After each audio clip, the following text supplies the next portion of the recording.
বিসমিল্লাহির রহমানির রহিম। Hello viewers, আসসালামু আলাইকুম। Welcome back to Mahmuda's kitchen.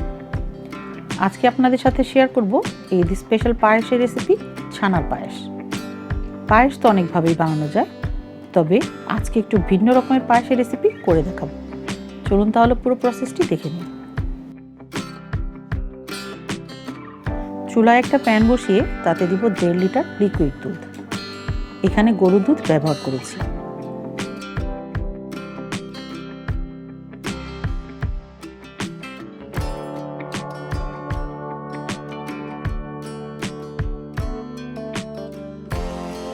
এর সাথে দিব 250 ml পানি। এবারে হাই হিটে নেড়ে চেড়ে বলক তুলে নিতে হবে। দুধে বলক চলে এসেছে। এখন আরও 2 থেকে 3 মিনিট জাল করে নিতে হবে। তারপর চুলার আঁচ বন্ধ করে দিয়ে কিছুক্ষণ সময় নিয়ে অপেক্ষা করতে হবে। এই ধরুন 2 থেকে 3 মিনিট। এবারে দুধের থেকে ছানা কেটে নিতে হবে। এই জন্য একটা বাটিতে 4 টেবিল চামচ হোয়াইট ভিনেগারের সাথে 1/3 কাপ পানি মিশিয়ে দিয়েছি। সরাসরি র ভিনেগার ইউজ করব না, এতে করে ছানাটা শক্ত হয়ে যেতে পারে। এবার আস্তে আস্তে করে ঘুরিয়ে ঘুরিয়ে পুরো দুধের উপর ভিনেগার মেশানো পানিটা দিয়ে দিতে হবে। তারপর একটা স্প্যাচুলার সাহায্যে হালকা হাতে নেড়ে চেড়ে দিতে হবে এবং কিছুক্ষণ ওভাবেই রেখে অপেক্ষা করতে হবে।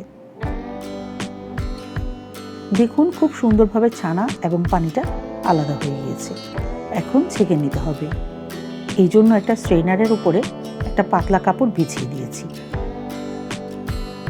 এবার ছানাটা তুলে দিয়ে কাপড়ের উপরে রেখে দিতে হবে। ছানার মধ্যে যাতে ভিনেগারের গন্ধটা না থাকে, এই জন্য নর্মাল পানি দিয়ে ধুয়ে নিতে হবে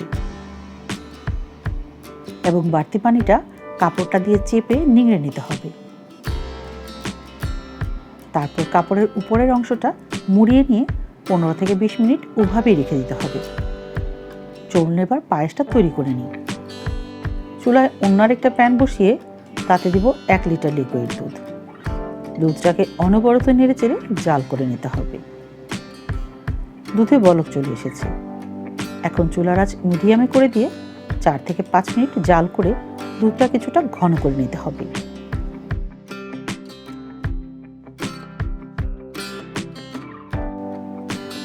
এই পর্যায়ে 1/2 কাপ গুঁড়া দুধ দিয়ে দিতে হবে এবং একটা হুইস্কের সাহায্যে দ্রুতই নেড়ে চেড়ে নিতে হবে, যাতে দলা পেকে না যায়। এতে করে দুধটা আরও ঘন হয়ে যাবে। সেই সাথে দিয়ে দিব 1/2 কাপ চিনি। তবে আপনারা আপনাদের পছন্দ মতো মিষ্টিটা অ্যাডজাস্ট করে নেবেন। এখন আরও কিছুক্ষণ জাল করে নিতে হবে, কারণ চিনি দেওয়ার পর এর থেকে পানি ছাড়বে।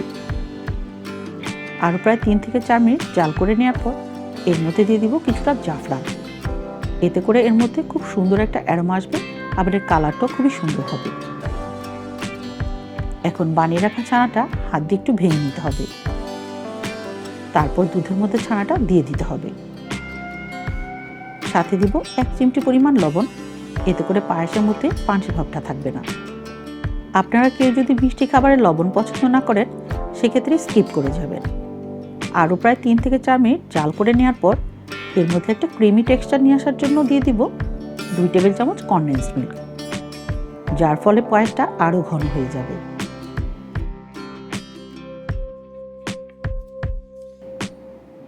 এবারে দিব 2 টেবিল চামচ কাঠবাদাম এবং কাজু বাদাম কুচি। এবারে নেড়ে চেড়ে আরও 5 থেকে 6 মিনিট জাল করে নিতে হবে। দেখুন, পায়েসটা খুব সুন্দরভাবে তৈরি হয়ে গিয়েছে। এ পর্যায়ে একটু পাতলা মনে হলেও পায়েস ঠান্ডা হয়ে গেলে এটা বেশ ঘন হয়ে যাবে। তো ভিউয়ার্স, তৈরি করে নিলাম আজকের ঈদ স্পেশাল রেসিপি, ছানার পায়েস। এই ঈদের বিশেষ আয়োজনে আপনারাও তৈরি করে নিন এই ছানার পায়েস।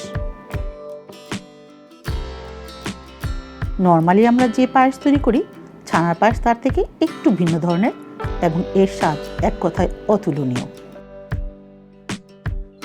এই ধরনের আরও স্পেশাল কিছু ঈদের রেসিপির জন্য প্লিজ লাইক, কমেন্টস, শেয়ার এবং সাবস্ক্রাইব করে মাহমুদাস কিচেনের সাথেই থাকবেন। আর পরবর্তী ভিডিও আসা পর্যন্ত সকলেই সুস্থ থাকবেন। আল্লাহ হাফেজ।